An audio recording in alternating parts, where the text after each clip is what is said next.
It's time to wish you welcome to Ylläs in the north of Finland. As you can see, it's already dark here up north, and there were only a few hours of daylight.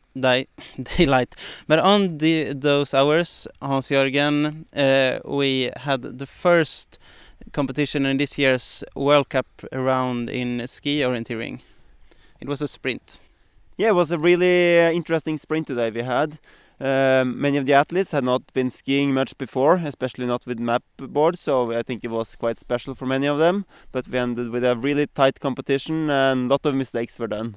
And since the competitions has to be in daylight, we have put together a recap of the races, some highlights for you who are at work perhaps, so that you can follow it afterwards. And this is what we call the IOF Studio, a new concept for this year. Yeah, I think we will have some great show showing you now. Yeah, and we should start looking at the women's competition, which was earlier today and which started first.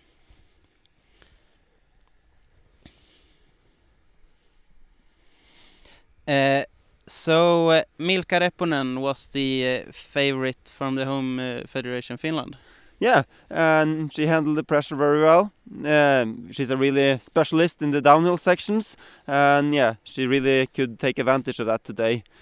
The women's course were really steep down in the beginning before it had an uphill section, and yeah, she was leading in the lowest part. As you can see already from the beginning, it was just a few skiing steps and then just downhill. And here we follow Tatiana Oborina from Russia in a more tricky part. Yeah, this is also on the way down, I think, and you can see her good flow here. She's not hesitating anything in the corners and keep good speed, and we can also see the very nice weather we had there earlier today. Oborina started quite early, and she actually skied very, very fast already from the beginning. As you can see, our cameraman has some problems to follow her. Yeah, especially in the beginning, she took a really good route choice and get a gap on the other athletes there, but then the other one catch up on her in the end. But yeah, she managed to keep it all the way. It's quite difficult to stand up on the skis.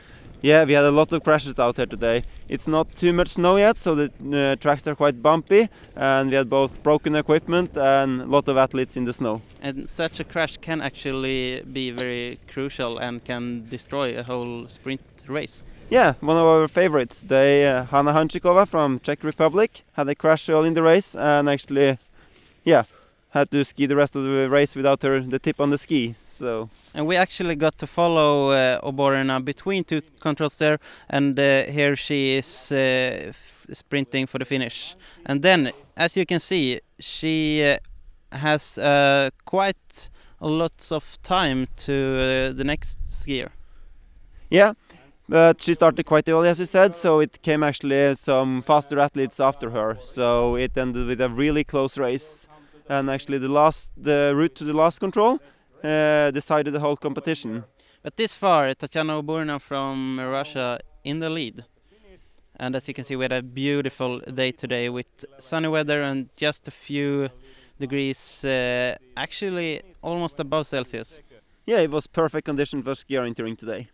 Also, as we said, Milka Repponen did a fast race, and at the last control she had some 20 seconds up to Oborina's time, but was she fast enough? No, she unfortunately didn't make it to the end, and just a couple of seconds behind in the finish. But still a strong race. And really strong race. She lost it on the uphill part in the end of the race. Milka Repponen, who was the middle distance world champion last year, which is a slightly longer race, other qualities is used there. Yeah, Milka is strong. So here we see a bit of the tracking today, and we can see that Oborina take a really strong route choice in the beginning. Just straight down the track. Straight down, it was really impressive. And further down here, we can see that Tove Alexandersen had a great start, but she makes a crash and lose a lot of time. Is actually not have the chance for the rest of the course to catch up with Oborina. Tove Alexandersson, the superstar both in foot orienteering and ski orienteering. Yeah, that's right. So now we see Oborina have got a really good advantage early in the race, but she now takes a couple of bad route choices, and Milka is actually catching up on her. And you will actually see that Alexandersson is catching up here. Yeah, she is anyway. She's still a bit behind Reponen, but together now with Oborina that actually won the race. Into the narrow tracks again. Yeah. And watch out for Alexandersson now. She makes a mistake. A mistake also today, and both a crash and a mistake is too much. So now we're through the really technical part here, and Maria Keshkina from Russia is skiing really, really well here. She lost quite a lot in the beginning, but through the last part here she's really strong and catch up all the way, so they're really close now. And Tatiana Oborina's race, it seemed that it lasts really long, and Tove Alexandersson actually is the last conqueror, and she is too late. Yeah, she won the World Championship last year, but today with both a crash and this big mistake she made, relatively big mistake, it's no chance to make the top. Just a few seconds, which is so crucial in the sprint. Yeah, it's too much, absolutely. And that means that she will not even make it to the podium today. No, she ended in the 6th position today. And they're apparently not very happy with that. No. She is aiming for the overall World Cup, and yeah, she needs the... So, Russia in top, and also on the second place, Tatiana Oborina before Maria Keshkina, and Finland on the third place with Milka Reponen. And it was a tight sprint competition and a very exciting start of the season. Yeah, absolutely, and we saw it varying a lot out there, but in the end they did approximately the same number of mistakes, and we had a close race. Exactly. We got some words with Tatiana Oborina after race. We will see if we will be able to hear them. We can see if our control room can fix that in a while. Otherwise, we can move on to the men's competition. Yeah, also in the men's competition today we had a very interesting race, and it ended up really, really tight. Andrei Lamov is known for being a fast skier and tier, and he started quite early. Yeah, and he did also a very good race. Andrei has a very interesting technique where he can take a lot of distance in each stroke, so yeah, it's very interesting to watch him when he's skiing. And for you who are watching this live now, something happens with our video processor, you can see, but still Andrei Lamov was a bit behind. Yeah, quite surprisingly, it seemed like he lost time all the way today. Lars Moholt, known as a long distance skier but also strong in sprint distance. Yeah, he won the sprint race here 2 years ago, and we had big expectations for him. Unfortunately, he made a big route choice mistake in the end. Had a very good race except of that, but this route choice in the end, yeah. But now he takes the lead, so it was a strong race. Yeah, but unfortunately not strong enough. And not for so long, because here is Ulrik Nordberg from Sweden starting the position after, and as you can see he has lots of time down to Moholt. Yeah, this was an amazing race by Nordberg today. And yeah, both him and Tatiana Oborina, that won the women's race, are really young skiers. So we see there's a new generation coming up here now. And how does it feel for you as an old skier tier? Yeah, it's really nice to see these young ones coming up. I've competed a lot with Ulrik the last years, and he wasn't really satisfied after the race. No, he wasn't. He actually lost quite a lot of time in the beginning, but the middle section in through the technical was just amazing from him. And I don't think he realized how strong his race was. No. Until this man came. Yeah, the legendary in ski orienteering, Edvard Krenikov. Definitely not the new generation. No, definitely not. So we had actually a good mix today with older and younger athletes, but he didn't manage to beat Ulrik, only by 2 seconds behind. Very tight race. So 2 seconds behind. Would that reach to the second place then? We'll see, because there is one more threat left, and that is Stanimir Belomashev from Bulgaria. Yeah, and Stanimir is also skiing really well today. But actually, at this point, he is in third position. And he then makes a really strong sprint in the end here. He was actually also racing in the cross-country skiing world championships this last season. And yes, he takes a very good time. And it's actually just between Nordberg and Krenikov. Yeah, so he was actually behind Krenikov on the last control. But because of a smarter route to the last control, he managed to overtake him.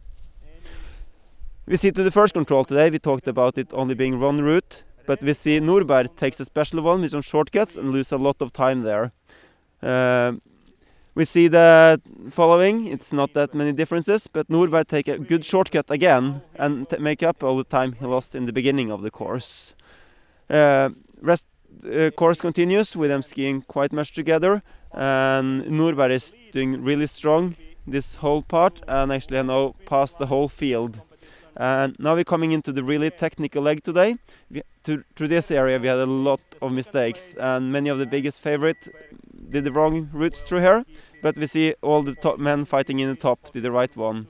And here we see Mohol's wrong mistake in the end, which makes him not able to fight for the podium today. Was it really a mistake, just another route choice? It was his route choice, so he took the wrong route. And as we saw here, Edvard took the wrong route to the last control and actually had not the power to sprint. Only 2 seconds between the first and the third skier, and then some more seconds down to Erik Rost from Sweden.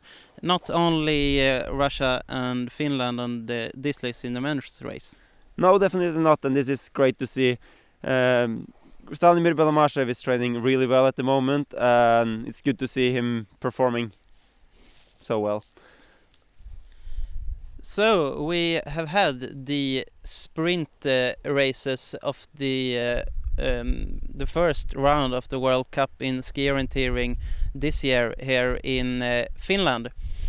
We hope you enjoyed watching the competitions and also watching our studio. And what will we expect for tomorrow then? Tomorrow we will have the sprint relay. And as always in the sprint relay, there are a lot of strong teams. We have the Russian, the Finnish and the Swedish teams. But in the sprint relay we also have the joker from Bulgaria with Antonia Grigorova and Stanimir Belomashev, which always surprise us in this distance. So maybe it's not a surprise anymore. Maybe it's not, because they have actually lots of medals from the last years. Definitely, they are now actually among the favorites. What would you say is the most thing to focus on in sprint relay? In the sprint relay is actually if you can do all the 6 legs without any mistakes, you will be high in the end, because it will be a close race and it's the team that makes the least mistakes that actually will end up in the top. So clean race through the whole, and no crashes or other equipment problems. So we have seen the first day of this ski orienteering World Cup. What can we say about the season from now on?